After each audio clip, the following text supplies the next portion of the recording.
তো প্রিয় ভিউয়ার্স, আপনারা জানেন যে জামাতে ইসলামী আমির ডক্টর মোহাম্মদ শফিউদ্দিন এক্স অর্থাৎ টুইটার অ্যাকাউন্টটি হ্যাক হয়ে গিয়েছিল।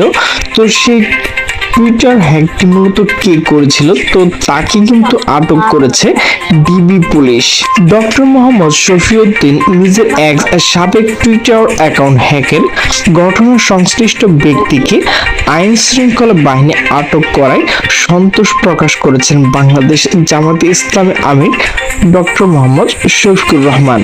বুধবার 4 ফেব্রুয়ারি তিনি নিজের ফেসবুক পেজ অ্যাকাউন্ট থেকে পোস্ট এই বিষয়ে প্রতিক্রিয়া জানান।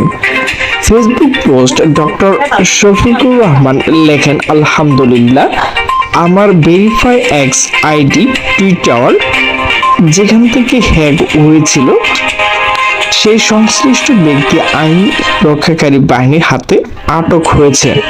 মঙ্গলবার 3 ফেব্রুয়ারি দিবাগত রাত্রে doctor Shafiqur Rahman x account device নিয়ন্ত্রণ নিয়ে বিতর্কিত পোস্ট প্রকাশ ঘটনা বঙ্গভবনে এক কর্মকর্তা আটক করে ঢাকা মহানগর গোয়েন্দা পুলিশ ডিবি। আটক কর্মকর্তার নাম মোহাম্মদ সরোয়ার আলম।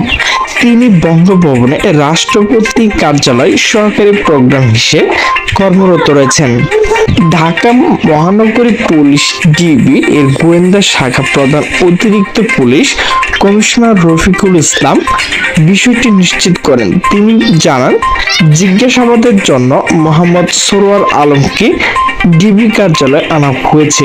জিজ্ঞাসাবাদ শেষ তার বিরুদ্ধে পরবর্তী আইনগত পদক্ষেপ নেওয়া হবে।